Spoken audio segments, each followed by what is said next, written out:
contact information, etc. Okay, Right. we're live. Hi, this is William Ramsey. Welcome to William Ramsey Investigates. On today's show, I have a very special guest, a returning guest. His name is Walter Herbst, and he's written just an excellent two-part series about what led up to the assassination of JFK. And we talked earlier about Volume 1, and both titles are the same, Volume 1 and 2. Volume 1 is It Did Not Start with JFK, the decades of events that led to the assassination of John F. Kennedy. And this will be Volume 2. So I would recommend people go back and listen to the earlier conversation we had about JFK.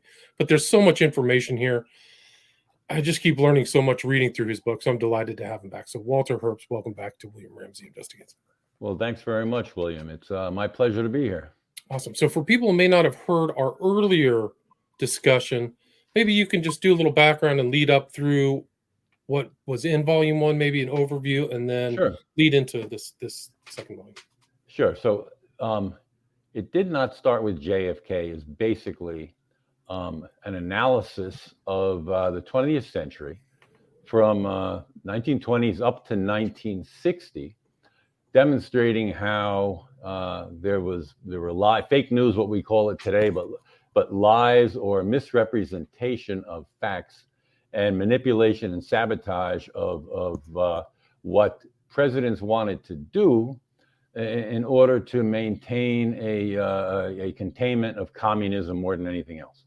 And so that's what Volume 1 was mostly about. It took us up to World War II. It started with 1920s with things like eugenics, assassination attempts against FDR, an alliance, or at least a relationship between certain elements in the United States, the elites and the Nazis, up through World War II and the Korean War. And that's basically where we left off at Volume 1. Now, Volume 2 starts from there, and it basically starts with the rise of the military-industrial complex that Eisenhower warned us about, that began pretty much after the Korean War, to ensure that this money-making industry was not destroyed. And it goes through the Eisenhower years and focuses a lot, Volume 2 does, on the war against Cuba, and Oswald and his basically from when he was a teenager. And he's an amazing character. If you take the assassination out of the equation, I mean, he's 23, I think, when he gets when he dies, and from the minute he's a teenager, going to New York, going to New Orleans, going to Atsugi, Japan in the Marines, coming back to California in the Marines, defecting to the Soviet Union, there's this like intelligence connection hovering all over him that you just can't ignore. And and that's essentially what Volume 2 is about. Right, and it is incredible. Like his life, he had the most curious life for somebody who died at the age of 24. So he was in. Can you talk about the beginning? So some people don't know the bouncing story of where he was, and they just heard he was a Marine who defected to Russia or something like that. But there's a lot more to that story, right? Oh, it's an amazing story. So he's a young man. He's living just him and his mother. He has an older brother and a stepbrother. And the mother just decides to take him and move to New York because that's where the stepbrother, John Pick, is living. So he's in New York and he's basically unhappy there. He is a truant, and he gets arrested for that. And later on, his address book has addresses in the New York area of neo-Nazis in the United States and things like that. But that's no one knows whether he wrote them at that time or later on. But so anyways, he goes to court on the truancy charge, and it's basically a simple thing. And his truant officer looks at his file, and his report basically says that, you know what, here's a guy, he's grown up with an overbearing mother, no father, and he's just a little confused. That's essentially what the report is. But he winds up, there's this Dr. Hertog who winds up putting him into an institution to be examined. And he even talks about taking him to seminars and things. Now, there's something about Oswald in this institution at the time that Yeah, it's is just Bordentown, I think is what you well, call it. he's not in Bordentown, but Bordentown Reformatory in New Jersey is associated with this institution that he's in New York. And the thing about Bordentown is that is where they conducted mind-altering drug experimentation on innocent people. They love to do it on kids in those type of places, on felons or what have you, people who, if something went wrong, you could easily just sweep them under the rug, right? So, was Oswald subject to mind control experiments like LSD and what have you? There's no hard facts of that, but we do know that George Hunter White, who seemed to cross paths with Oswald on occasion, of people that Oswald knew, he was working out of Bordentown. Oswald, as we go forward. Just to interrupt, George Sure. White is a very important figure in the CIA. He came right out of the war and was one of the early trainees into the CIA. He's not a small figure, and he's notorious for running Operation Midnight Climax, which was in San Francisco and New York in the Haight, I think, where they were drugging. That's right. Yeah, prostitutes drugging people. So this is somebody who he drank like a full fifth of scotch a day and was very much involved in MK Ultra sub-projects, doing drug implementation on unwitting subjects. So sorry. No, that's fine. But just to touch base on this man again. So he's in the OSS during World War II, which is the precursor to the CIA, right? The U.S. intelligence during World War II, and he is training some of the leaders who would later on be the leaders of the CIA, like the Angletons and the Tracy Barneses and what have you, and all of these people. Okay, he came up with the former future head of the CIA, the guy who ended up suspiciously dying in a lake. So he was friends with all of them. Yeah, Colby, right? Colby, right. Yeah, Colby. Thanks. Yeah. So I mean, the guy. One thing about you study this, the case of Lee Harvey Oswald, the assassination of JFK, and there is this serendipity, or there's this pieces that come together that have no explanation. Like when George Hunter White, he joined the Federal Bureau of Narcotics, was lent to the CIA, and had a safe house like you described, had one in New York, one in San Francisco, and also Las Vegas, where he's drugging unsuspected people, mostly mobsters, and he's investigating mobsters. Now, while he's doing this, there is this mysterious death in a federal agent down in Texas, Houston, and the informant for this guy and who he went to see was Rose Cheramy. Now, that's a name you may be familiar with. In 1963, on a couple of months before JFK gets assassinated, she gets thrown out of a car in Louisiana and gets picked up. She's an LSD drug addict. She says we're on our way to pick. There was this ship coming in and pick up some drugs, and we were going to assassinate JFK. Right. I think that's how Stone starts off the JFK movie. Exactly, that is exactly correct. But now, how does George Hunter White, who gets associated or mixed up with all this other stuff, wind up with this woman years before in the 1950s in Houston?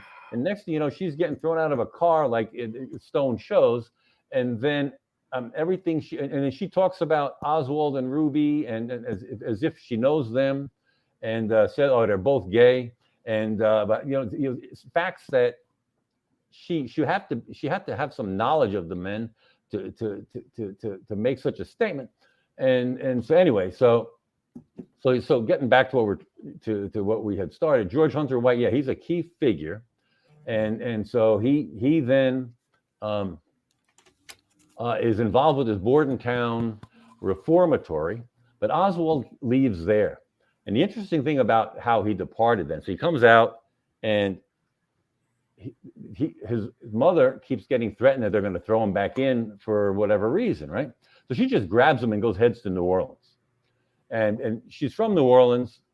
They had family in New Orleans. So she settles in there, and Oswald goes into school, but he keeps dropping out of school, and he winds up with David Ferry. Now, David Ferry is at the time he was an ex-pilot. He was an Eastern Airlines pilot. Winds up losing his pilot's license because he had a propensity to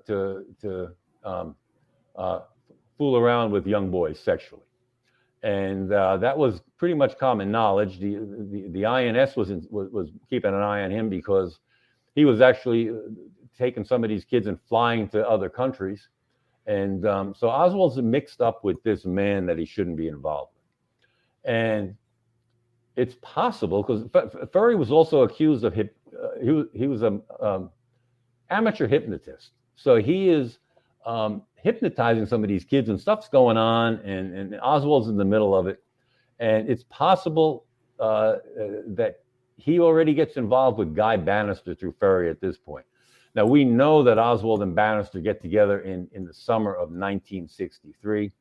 Bannister was an ultra right winger, racist, who was planting young men in various places like Tulane University, and who would act like they were pro-communist to see if they could draw out students or individuals who were pro-communist, right? So because the feeling at the time was that Russia, the Communist Party USA, was funding the communist groups over here, were funding civil rights groups. And so by this point, it's past 1950. Right. And Bannister is a very, like you said, hard right racist, but also networked within the Louisiana political system. So he knows Leander Perez, Senator James Eastland. So he's in a kind of network of the hard right, right? 100%. These are people, I mean, who were their way of life was at stake. The Southern way of life. 1954, you had Little Rock, Arkansas, Brown and v. the Board of Education, desegregation of schools. And these people knew it was coming, say, to Texas and to Louisiana. They didn't like it. And they were going to do whatever they could to stop it. In fact, I think it was Leander Perez, who was a Catholic, who was then excommunicated from the church because of he took it to such an extent. So anyway, Bannister, you're right, is in the middle of it, and he's not looked at like some kind of a crazy nut. I mean, he's an ex-FBI agent from Chicago who headed an office that was the second largest FBI office in the country. He goes and he's I can't remember if he's chief of police in Louisiana, in New Orleans, but he was up there, and he winds up getting thrown out for whatever reasons, and he starts his own detective agency, and he is considered an expert, and it testifies in front of Congress, in front of Louisiana, Mississippi, you name it, on behalf of the subversiveness, in their opinion, of the connection between the civil rights movement and the Communist Party. And this is at the time McCarthy is doing his thing, right? So, and I think you had a quote about him. It said, "Communism is the cause of racial unrest in America." Yeah, so there's a connection between. And one more thing, Bannister travels to Arkansas, and the title of his speech, get this: "Unrest blamed on Reds." There were two different ones.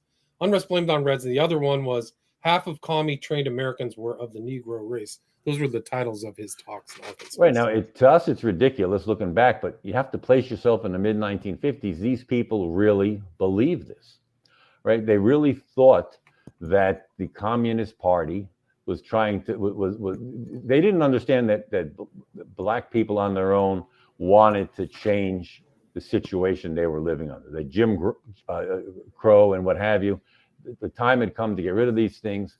No, there were outside influences that were forcing them, or at least goading them to go in that direction. So Oswald winds up in the middle of this, and we don't know if at that point he actually met Bannister, but it's very possible because of the Ferry-Bannister relationship. What we do know is that just like they left New York, his mother just took him, and out of the blue just goes to Fort Worth, Texas, and just bugs out for quickly for apparently no reason. But he's very young at this time, 15, 16, right? So maybe the mid-50s. And you actually kind of asked the question, did Ferry have a sexual relationship with Oswald?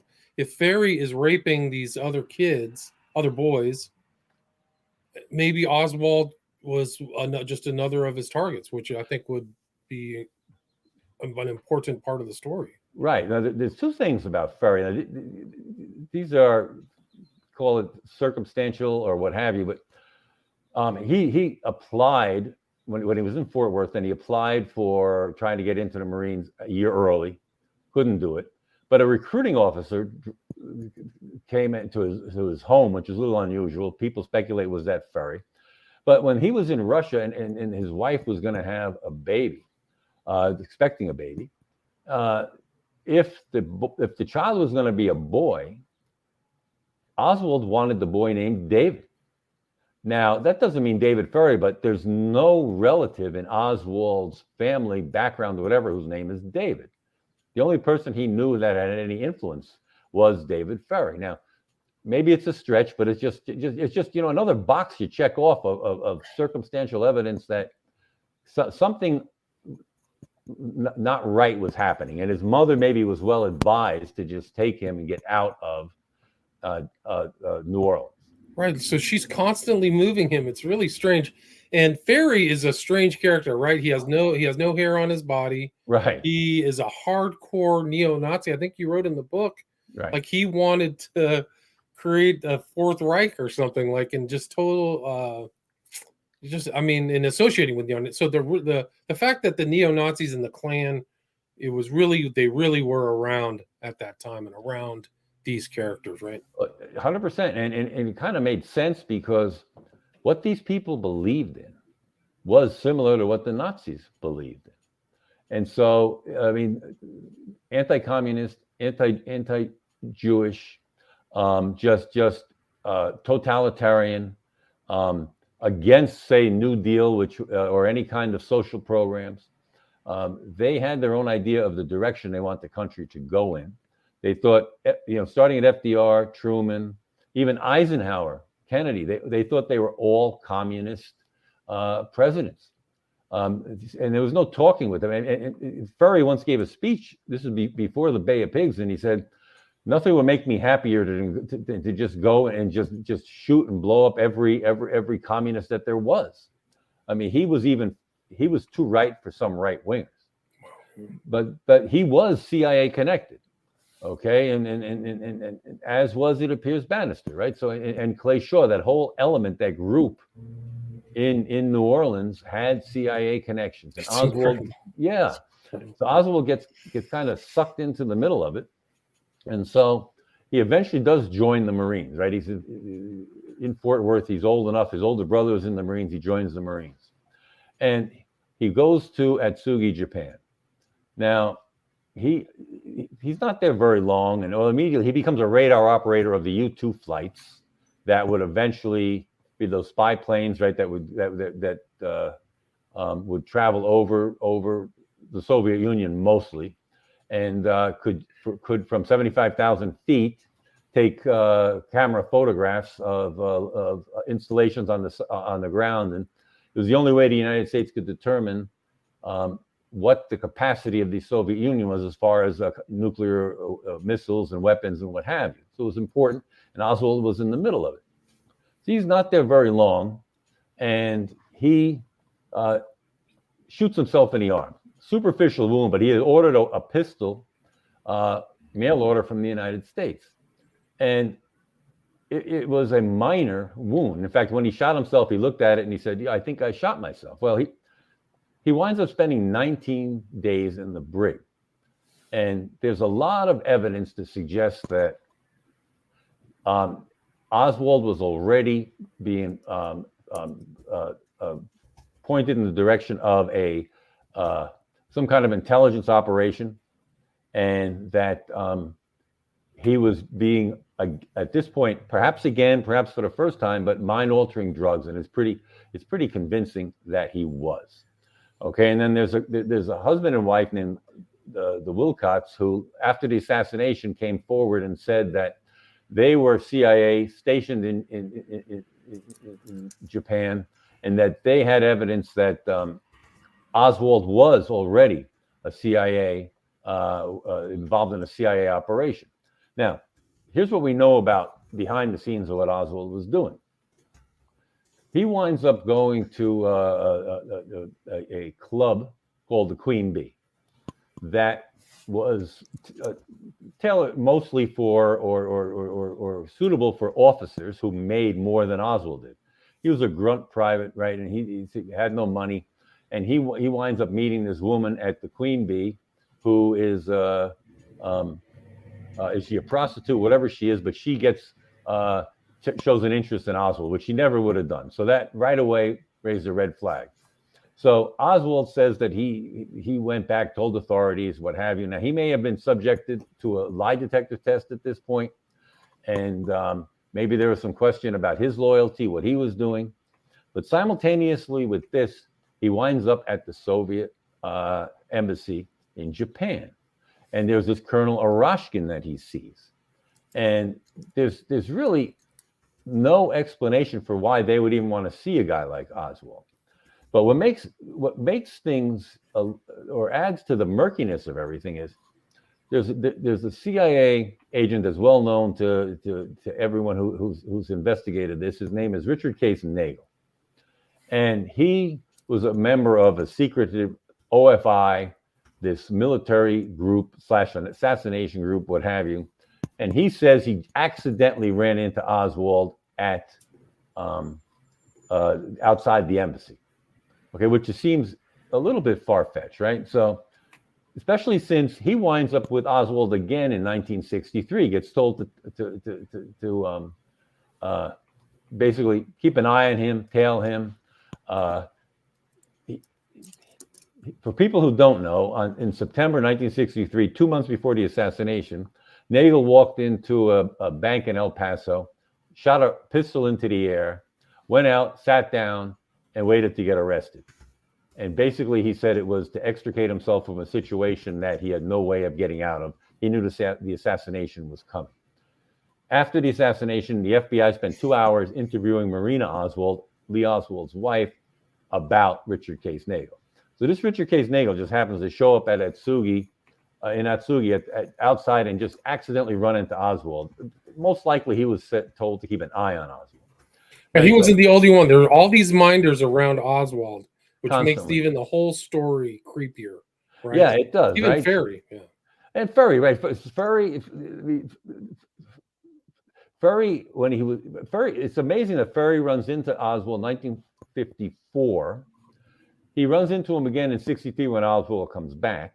In the middle of it, while Oswald has defected to the Soviet Union, there is a group that approaches a car dealership in New Orleans, Bolton car dealership, and they're looking to buy some trucks, basically for the war to ship to Cuba. At the time, for the anti-Castro Cuban exiles fighting Castro. Well, the name that they say to put on who's handling the financing is Oswald. And so he's a relatively unknown. It's been 5 years since Ferry had known him in New Orleans, but the name Oswald is there. So maybe it's a different Oswald, right? But a couple of weeks later, the FBI goes and they visit the Fort Worth Merchants Association to see if there's any link with Oswald or anything like that. So they've already connected a possible Lee Harvey Oswald connection to all of this. But Oswald at this point in the Soviet Union, right? So, I mean, how is it that a man that is supposedly unknown, I can tell you my life today, I don't know about you, but especially when I was 23, no one was interested in anything I was doing. Me either. Right. So here's this nobody, right? So he's in Atsugi. He gets thrown in the brig. He's horsing around with this Queen Bee hostess. He's with this guy Arashkin. He then gets out of the brig, punches out a sergeant, goes back into the brig again. He winds up going to the Philippines with his group, breaks down crying when he is on guard duty, can't take it anymore. They hustle him on a plane, send him back to Japan, say that he was suffering from a form of venereal disease. winds up in the under observation again. He's always seemed to be like, if you had someone who was being tested for mind-altering drugs, Oswald, they're looking over him like with kid gloves, and they're putting him on mess duty when he was a radar operator and all of that. So now the man goes back to El Toro base in California. He shows up there, and all of a sudden he's pro-Russian. He's taking courses and studying Russian. He tells people, call me Oswaldovich. He says when I'm he's playing, he loves to play chess. He plays chess with people. He wants the Red Army, red pieces, because the Red Army is always victorious. Nonsense like this, and somehow that goes overlooked. Nobody cares. Okay, so he winds up then going to this Unitarian church, and it looks like Curry Thornley is the one who takes him there, fellow Marine. Now, Thornley is an interesting character in his own right. He after the assassination, he's the only one at El Toro who says that Oswald was a communist. Everyone else says no, he wasn't. Wow. Right? Wow. I mean, and now Thornley then winds up with Oswald. He may have known him in 1954 already in New Orleans, because he came out and said, the way he talked in front of the Warren Commission, that he knew him on a number of occasions. But in 1963, Thornley and Oswald are together. Okay, people call them the Bobbsey twins. They're dressing all in black together. They're doing right. So I mean, and Thornley winds up going to Atsugi after the fact, and after Oswald defects, and he actually, believe it or not, writes a book about Oswald after he defects to the Soviet Union. This would be long before the assassination. Wow. So what does he know?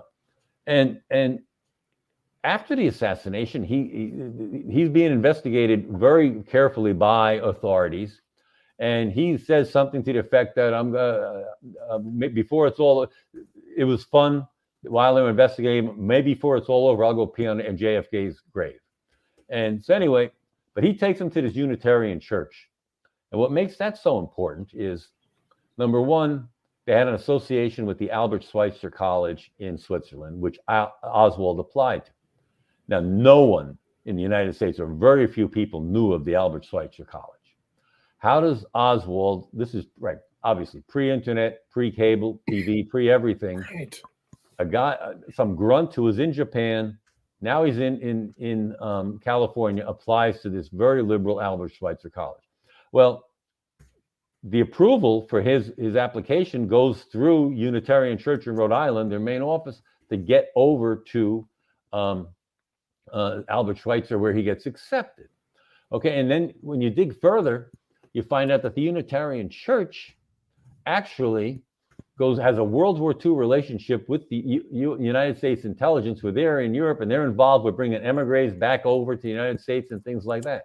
So there's a strong connection. Meanwhile, there's a far left element of that group as well, with Stephen Fritschman, who is the pastor there, who's investigated by the U.S. government for his communist leanings.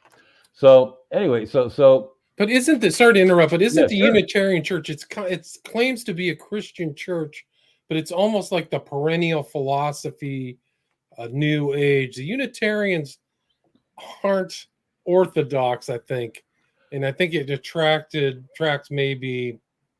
I don't know. I wouldn't put it on the conservative liberal spectrum. I'd say that they integrate a lot of different global wisdom, if I remember correctly. Yeah, and they're very leftist too. At least elements. They attract leftist people who are pro-Castro before Castro comes to power.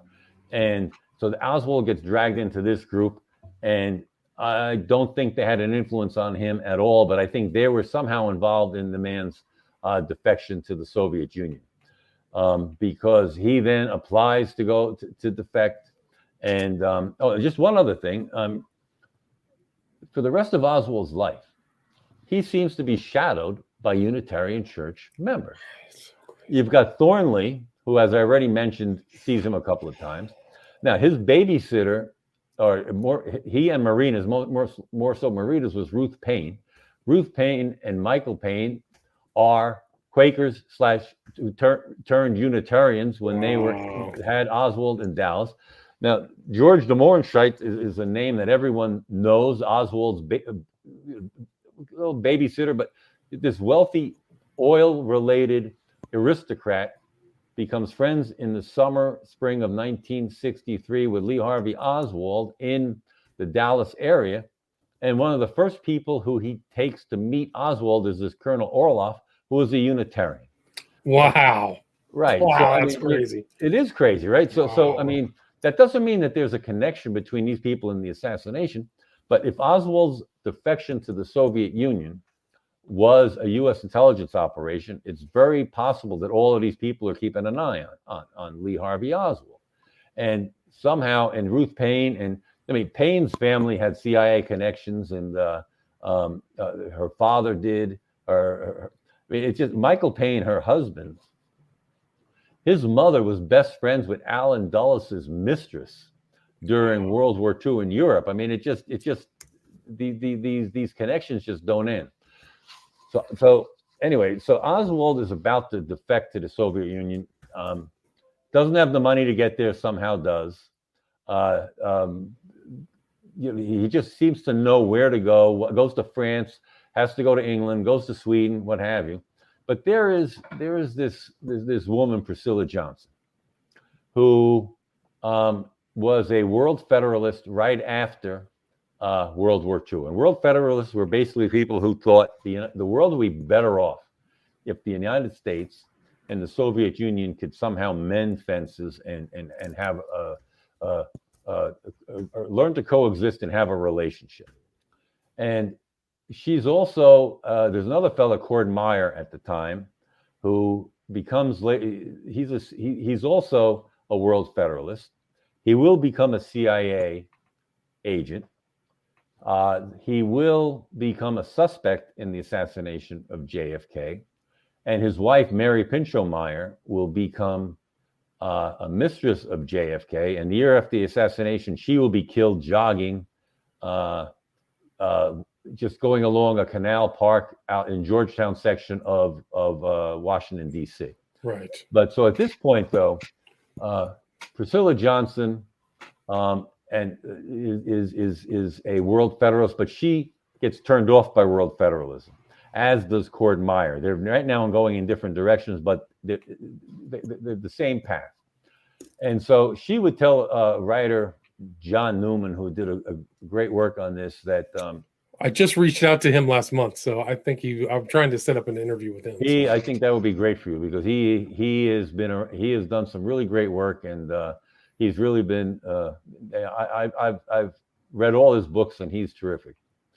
So anyway, so Priscilla tells John Newman that she comes back, and she's back and forth to Russia, right? She speaks Russian. That's what she wanted to do.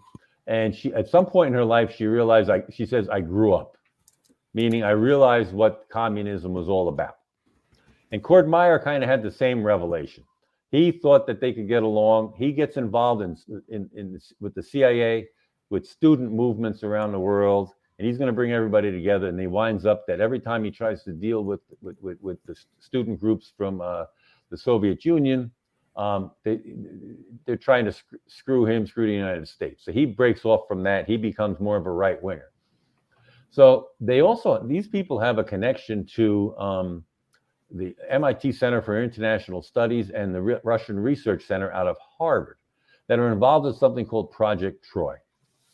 And the name itself, Project Troy, gives it makes you think of the Trojan horse and deception and what have you. So through these groups, there is at the time this CIA program of taking disgruntled Americans, ex-servicemen who are looking to defect behind the Iron Curtain.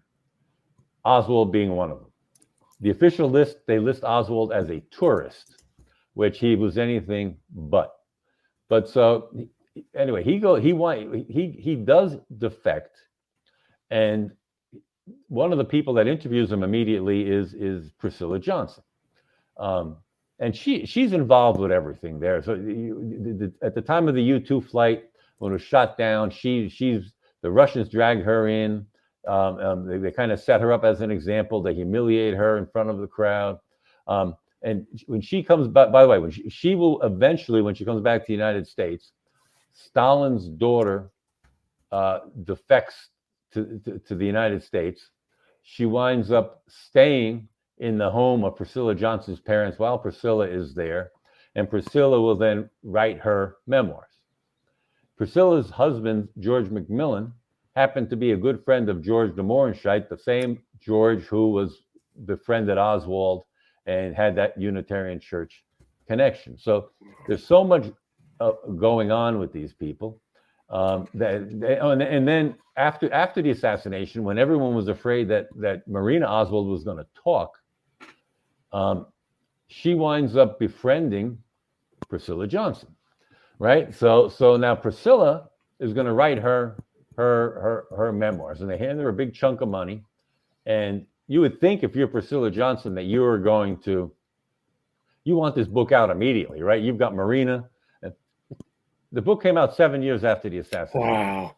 So they slow rolled it. They did. Oh, They wow. did. They did. They waited until the pressure, and then it comes out as just a whitewash, right? So anyway, so Oswald winds up in Russia then, and I don't go in too much as far as his time in Russia. That's for the next book I'm working on right now. But here's the interesting thing about while he's there. There are these worries that it's not Oswald that's actually there, that he is an imposter. And believe it or not, it goes all the way up to the director of the FBI director, J. Edgar Hoover, and the Secretary of State, Dean Rusk, and the head of the passport office. Hoover, while he's there, Hoover sends a memo out to all of his agents that says, there's a possibility that this might be an imposter. So be on the lookout for when he comes back to the United States, that we vet him out properly to make sure he is. It's incredible. So he's on the radar of Hoover before 63. So he yeah, this is like 1959. Right. So now Dean Rusk is Secretary of State after John Kennedy becomes president, 1961, 62, in that range. He wants to come back home. And when Oswald was at the U.S. Embassy, he handed in his passport. And then he wound up in Minsk. So he wants to come back, and he's asking for his passport to be sent. Rusk tells the embassy, no, that there's a possibility this man may be an imposter. You make sure you get his passport back, hand it to him in person, make sure he's the same guy. Okay, the passport office is doing the same thing. I mean, this is nobody. I mean, there are other defectors who were servicemen who left and went to the Soviet Union, came back. That this scrutiny was not, they were not subject to this. And now while he's there, that Francis Gary Powers U-2 flight gets shot down.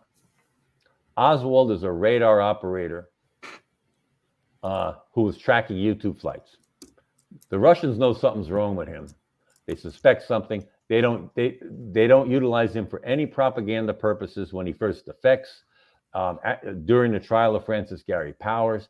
In fact, they want to send him back immediately to the United States, and Oswald allegedly slashes his wrist, and so they decide to let him stay.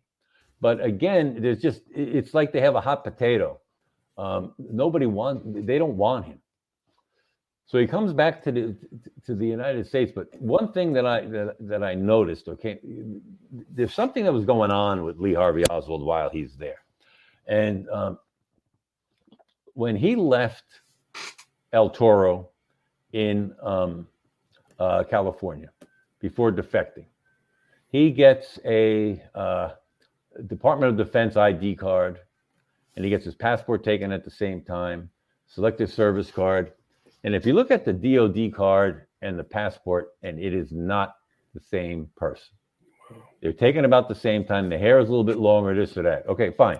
That could be, we could push that off as a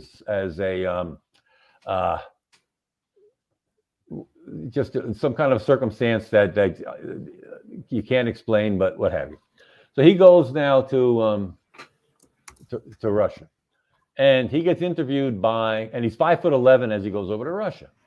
So he gets interviewed first by Aline Mosby, another reporter, who she writes a report and says he's 5'9", not 5'11". So immediately Priscilla Johnson's in there interviewing him, saying he's 5'11". Okay, the physical observations could be different, but in the meantime, all this imposter business is going on, right? So he comes back to the United States, and if he says he is 5'9". The only time he says he applies for jobs, 5'9", 5'9". Remember, he went over his 5'11".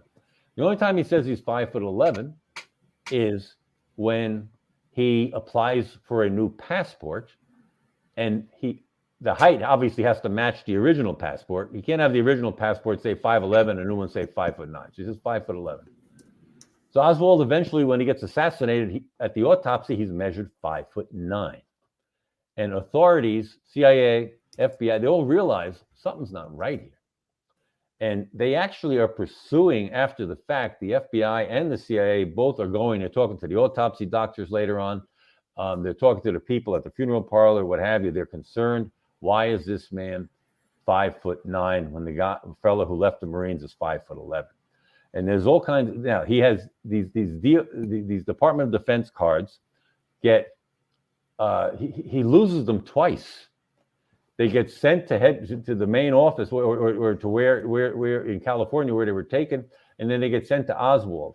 How they know where he's living at the time, nobody knows. Now, they supposedly had taken photographs of Oswald when he was discharged, like they did for every Marine that was discharged. When they go to look for those, they're all gone. Okay, and there's something, in my opinion, part of the plan for Oswald, unrelated to the assassination, was they wanted to send him there and create the illusion that he was killed in Russia, came back to the United States, and he was almost like a sleeper agent that they could utilize for any kind of subversive operation against the Soviet Union if they wanted to. Maybe that was part of how he got sucked into the JFK assassination plot. I don't know, but I mean, there's more to it than that. But it's just his whole life is really incredible. All the Watchers, all the people around, Kerry Thornley, all these characters, and just all these people, Clay Shaw, Sergio Archaka Smith. Yeah, sure. Yeah. I mean, you had this whole network of people that were basically fighting Castro, but there was more to them. And Sergio Archaka Smith, believe it or not, we talked about Rose Jeremy earlier on, and the connection to George Hunter White, and she was thrown out of the car. Well, two of the guys that she was with at the bar that she pointed out, one of them was Sergio Archaka Smith, and so he was involved with the Cuban Revolutionary Council. These were people who were fighting Castro, and at the time there were two groups that after Castro came to power, who wanted to overthrow him. One was a right-wing group and one was a left-wing group. The left-wing group within CIA and the State Department wanted to replace Castro with a person who was also anti-Batista, who was Castro's predecessor in Cuba. The right-wing group wanted to replace Castro with a pro-Batista type right-wing Cuban. And this created internal conflicts within the CIA. And there was one person we should talk about is June Cobb, because June Cobb is such a mysterious person and was in the middle of all of the goings-on within Cuba. And her story begins in the 1950s, where she was engaged to some Colombian drug dealer. And so June is actually already operating as a informant for the Federal Bureau of Narcotics, and she winds up contracting allegedly malaria, whatever, and she goes back to Mount Sinai Hospital in the United States. She's there for 7 months in the hospital. While she's there, she somehow becomes friends with this guy, Warren Broglie, who is a CIA operative, who's like one of the head people running the Hilton Hotel in Manhattan, who winds up in Mexico City later on in a hotel there when Oswald winds up going there, and June Cobb does as well. But after 7 months at Mount Sinai, when she's done, she gets a job working at Mount Sinai. Now, I don't know about you, but if I'm spending 7 months in a hospital, I don't want anything to do with that hospital. But Mount Sinai was connected with mind-altering drug experimentation on people. Okay, so it was, somehow maybe June Cobb's tied in with that. So anyway, so she winds up leaving there, but Castro comes to power, and he comes to New York. So she takes his manifesto of his story that he had written, and she was fluent in Spanish and English, and she translates it into English. She winds up somehow getting that to Castro. Now, she was a very attractive woman, and Castro meets with her, and she winds up going to Cuba and working as part of the Cuban government, but connected to the U.S. Embassy in Havana at a time when they're trying to overthrow the Castro regime, with names that like David Morales, David Atlee Phillips, Howard Hunt, Hunsinger, and a host of others, right? And mafia figures as well. And William Morgan is an American mercenary who had fought with Castro, and he and a Cuban named Gutierrez are in the Cuban military, but they're unhappy with Castro's turn to communism. They try and create this coup to overthrow Castro. It fails. So she winds up eventually coming back, June Cobb does, coming back to the United States, and in addition to being an informant for the Federal Bureau of Narcotics, starts working for the CIA. And June infiltrates the Fair Play for Cuba Committee, the same group that Oswald would join in 1963 and open a chapter in New Orleans. Okay, so that doesn't mean they're connected, right? I mean, maybe they're going in similar but divergent paths, but there's other things that seem to connect them. Now, June Cobb is originally from Norman, Oklahoma. And Norman was the site where they were doing drug experimentation on a lot of individuals, unsuspecting individuals. Well, a fellow named Thomas Eli Davis, he winds up having a connection to Norman. So does Lauren Hall. Now, these two guys, at the time of the assassination, are planning this invasion of Haiti, right around the time of JFK is going to get killed. Thomas Eli Davis winds up in Morocco getting arrested because he's got a letter on him with Oswald's name and something about the JFK assassination. It turns out that the Oswald they were talking about was not Lee Harvey Oswald, but this fellow named Victor Oswald in Madrid. There was this right-wing group in Madrid, international, including ex-communists and what have you. And this Victor Oswald has this letter or connection to this fellow Thomas Proctor, who's a CIA operative in New York, that's close to June Cobb, right? So this all kind of comes back and connects together. How is this all happening now? So Oswald, 2 months before he's going to, before JFK dies in September 1963, Oswald goes to Mexico City. Well, by this time, David Atlee Phillips is running the Mexico City office for the CIA, and June Cobb is there as well. And after the assassination, there is this famous poet. I can't think of her name now, but it slips me. It doesn't matter. She comes forward and tells people that she was at this party. Remember the Twist? This was at a time when Chubby Checker's Twist was, taking the world by storm. And she said there was a Twist party in Mexico City that Oswald was there. She was there. So she's living with her daughter and the sister, I believe, in Mexico City. Well, who winds up living in that same room with them after the assassination? June Cobb. Until they realize who June Cobb is, and they throw her out because they realize that she's up to no good. Now, one final word about June Cobb. She translated this book, The Shark and the Sardines, from Spanish into English. And what that was about, the shark was a metaphor for the United States. The sardines was a metaphor for Latin American countries. The shark swallowing up all of these countries and what they were doing. The last book Oswald took out of the library in Dallas was The Shark and the Sardines, which June Cobb had translated into English. So the coincidences just seem to mount, and just much more than one would expect. It's incredible. Her story is just another strange person around Oswald. I mean, do you think that Oswald was really in Mexico City? I do. Okay. I do. You can make a case that it wasn't him, that it was an imposter. Now, I'm looking into that a little deeper right now, but part of me wonders if Oswald was trying to get out of the assassination, that he was part of it. I do think he was part of it. I think when he said he was a patsy, that he meant it. And, the word patsy in itself, right? I mean, if you were accused of a crime, I think, or if I was, I would say I didn't do it, what have you. I wouldn't call myself a patsy. That has a connotation of being set up. He did. And I think maybe he knew, like I said before, Richard Case Nagel fired a gun into a bank to get out of it. Right. Oswald, I think he did certain things. When he goes to Dallas weeks before the assassination, he drops an envelope off at the FBI office saying, "I'm threatening to blow up the FBI office." That should have been grounds to arrest this man. Okay, but I do think that was him in Mexico City. Yes, I do. And there were other strange things too. We mentioned Bordentown. Yeah. But also it was East Louisiana State Hospital. You say that's also a key element in understanding who Oswald was in your book.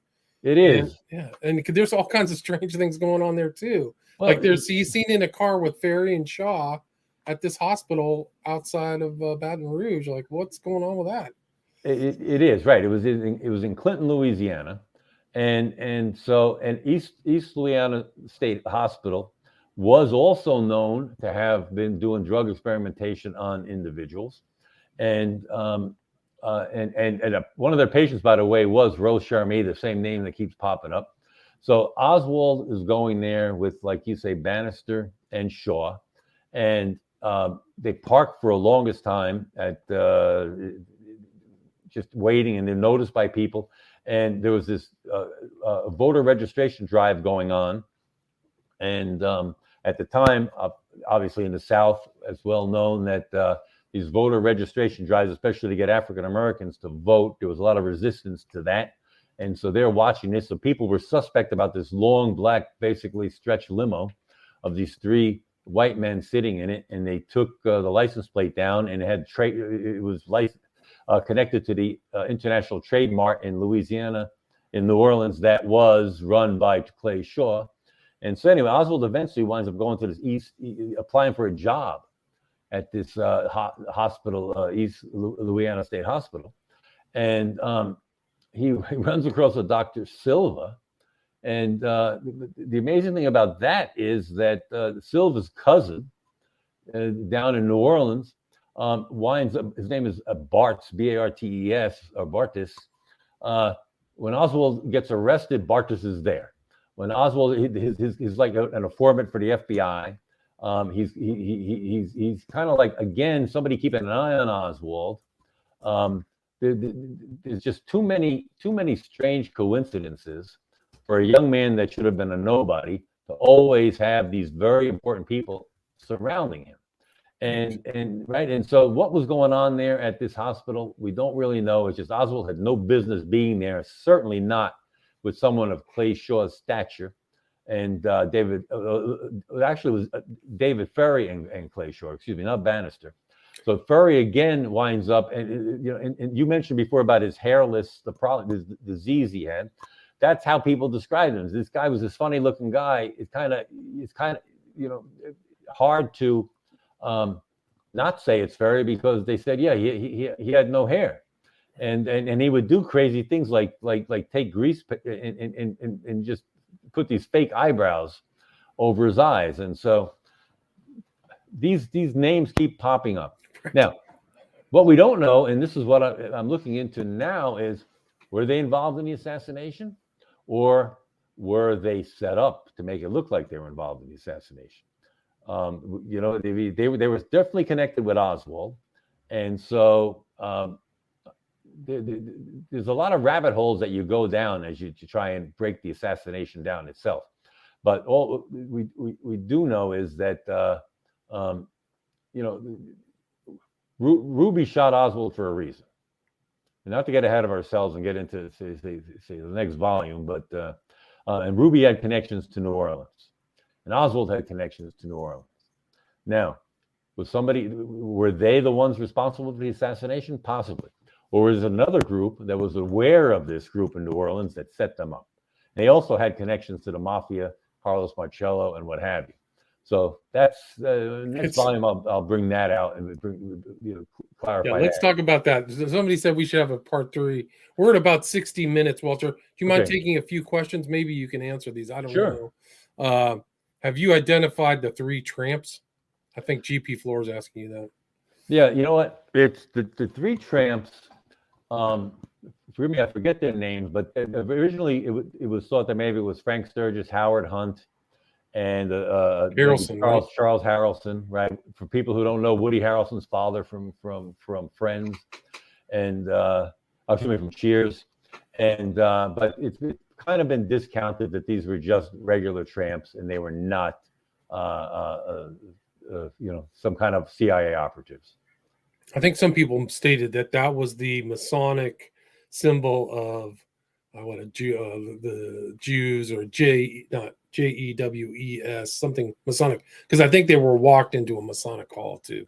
I didn't even know about that. So I've heard that. I heard that from who was that? I can't remember. So I've done a lot of shows on JFK. I'm going to post another one. I did an interview with a guy about the Baron, this guy from the Netherlands came to Dallas and had a new DeMoran Sheldon talks about how crazy his life was. Right. Here's another one, Walter. Does the author think Fletcher Prouty? He means Fletcher Prouty. Fletcher Prouty, yeah. Right. Is he a good guy?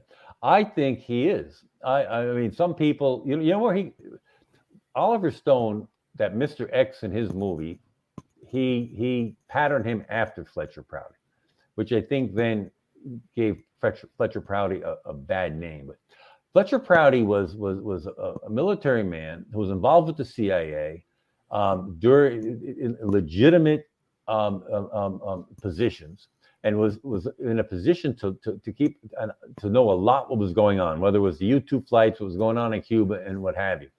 And he's a military guy who says there was a conspiracy, and some of his books are very interesting.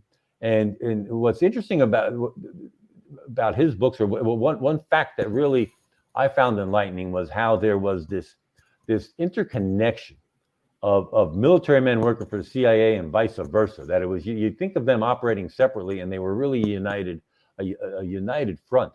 And if you had, say, a right-wing element within CIA and within the military, they kind of crossed, and you could see where they came together. I don't think you have a domestic assassination plot against JFK, but having either the CIA or the Pentagon without them being connected and getting away with it. So I'm a supporter of Fletcher Prouty. Yeah, and apparently Lansdale was like the military side, so he was the, not the CIA intel, but he was supposedly on site on November 22nd. And what do you think? Another whole Bible believer woman asks, what do you think of the allegations of Judith Very Baker, Oswald's so-called mistress? Yeah, I don't know. I haven't decided. I've never spoken with her, and I'd like to do that. In fact, I'm thinking of reaching out to her, and maybe we can have a discussion. She has some interesting information in that she has her pay records where she worked at that coffee, the Riley Coffee company in New Orleans, where Oswald worked. They worked there at the same time. Her background of being this was a biochemist, physicist, whatever she was, but she was in New Orleans to get on a scholarship to work for Ochner, right, the famous doctor who had his own right-wing connections, and then wound up working for Mary Sherman and claimed she was involved with that. Takes you in a whole different direction, and that's how she met Oswald. She claims she was Oswald's mistress. There's no proof of that. There's certain elements that she has that are connected. The story she tells fills in a lot of blanks. She does have some relations that she had while she was with Oswald in New Orleans, who have, I believe, signed affidavits saying that, yeah, they work together. But in my mind, the jury is still out on the authenticity of what she's saying. Gotcha. And Whole Bible Believer, there's 2 volumes that we're covering the second volume. Correct. Really, there's a ton more information. We could definitely do another conversation about this book because there's so much more. And then Fire Pixie says, thanks for your opinion on Fletcher Prudy. Where is the best place, Walter, for people to get this book? 1 and 2, volume 1 and 2. It did not start with JFK. Well, you can reach me out at my email at walter@herbstbooks.com, and herbstbooks.com is my website, and Facebook probably at Walter Herbst Author. You can get me there, and I'm on Twitter at Walter Herbst 3, and that would be I would say that's the 3 best places to get me. Your last name is spelled H-R, B as in boy, S like Sam, T like Thomas. And your Twitter handle is Walter Herbst 3, right? Correct. At Twitter, correct. Great. And reach out to me because I will reply. And there's a lot of people that have questions and a lot of unanswered questions. And I'm trying to. One of the purposes of me going back in time and starting in the 1920s to the 1960s was to just demonstrate that when 1960 came about, I think you reach the conclusion if you read the books that there was, you could make the case for an assassination, that, yeah, it could have happened. Too much thought is spent on looking at the assassination and saying, okay, we've got this group could have done it, this, that, and we don't believe it, it's impossible. But I think when you read these books, you say, you know what, it could have happened. And then we go on from there. And hopefully I can develop in the next book a convincing scenario to explain what really occurred. Yeah, I mean, but the background is really the past is precedent leading up to November 22nd, 1963, because there's a lot of pieces there. But Oswald himself, you can do a whole book on Oswald, just how mysterious he was. Yes. At the age of and dead at 24, the whole story. I actually saw a documentary online where they disinterred his body and said it wasn't him. Like, so there's just, yeah. Have you heard that story? Well, there's actually a guy named Eddowes who wrote a book in like the 70s who represented Marina Oswald, and he thought that it was an imposter, but he thought that he was killed in Russia, that a Russian agent came over and killed JFK, and they did. Marina had to sign off on it, and they did get approval to take the casket up. But the interesting thing, when they took up the casket, they found it had already been tampered with. Like the lid was half off, cement was broken, and they found through dental records that it was Lee Harvey Oswald. Now, you would think with what's at these people's disposal that they could have altered dental records to make it match either his in the casket or just the dental records that they had on file, which is probably the case. It's just I cover it in a book to a certain extent, but what the FBI and CIA, the extent they went to try and prove it was Oswald or disprove it, asking, he had those, I mentioned before about his attempted suicide when he was in Russia, asking doctors in the autopsy, were there scars on the left wrist? He had an adenoid operation. Were there scars there? So there's more to this man than just some disgruntled ex-Marine who says he was a communist or represented himself as a communist than that. Well, your 2 books, I got to commend you because you've done excellent research. And, I learned so much just reading some of the introductory chapters. So I definitely highly recommend people check out these 2 books. They're very, very well worth your time. I appreciate that. Really great to talk with you, Walter. So my pleasure. Appreciate it. All right, take care. Have a good weekend. Thanks, you too. All right, take care. Bye. Stay there.